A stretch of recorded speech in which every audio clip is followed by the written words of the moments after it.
মাথায় শ্যাম্পু করলাম, কী করে দেরি হলো বুঝতে পারলাম না। 3:30 বাজে, দেখো রোদ যাওয়া যাওয়া অবস্থা হয়ে আছে। এত সুন্দর রোদ ছিল, রোদ তো থাকার কথা, কিন্তু জানি না রোদটা চলে যাচ্ছে। এখানে সকাল থেকে খুব সুন্দর একদম কড়া রোদ ছিল, মানে গরম যেমন পড়ে যে রোদটা, সেই রোদটা। তো দেরি হয়ে গেলো কী করে তা জানি না, অনেকটাই দেরি হয়ে গেছে। এখন চুলটা শুকাবো কী করে, এটাই ভাবতে দেখি একটু ছাদে যাই। আর রান্না সব কিছু আমার কমপ্লিট হয়ে গেছে, এখন শুধু খাওয়াটাই বাকি আছে। তো জোরুকে খাবি না, আজকে আমি একটু এক মুঠ খেয়ে নিয়েছিলাম। তো তা এখন আর খাওয়ার তো জোরটা নেই যে না খাবো, খুব খিদে পেয়েছে সেই জিনিসটা নেই। তো দেখি কী করে, যদি খাওয়ার ইচ্ছে হয় তো নাই তরকারি করেছি, সোয়াবিনের তরকারি, ভাবছি ওই তরকারি খেয়ে নেবো, তাহলে হয়ে যাবে, বা মুড়ি দিয়ে খেলেও হয়ে যাবে। তো চলো একবার তোমাদের সাথে শেয়ার করি।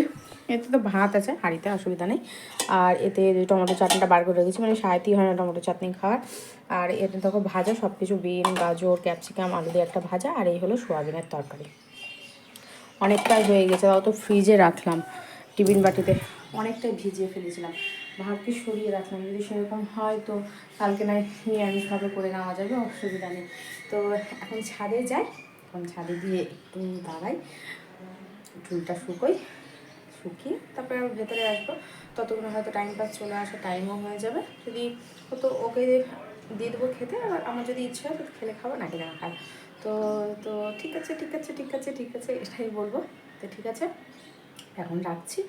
আর আমার যদি ব্লগ চ্যানেলগুলো ভালো লাগে, ব্লগ চ্যানেল বলাটা ভুল, ব্লগটা যদি আমার ভালো লেগে থাকে তাহলে আমার চ্যানেলে গিয়ে দেখতে পারো, জেডি ফ্যামিলি ব্লগ, ঠিক আছে?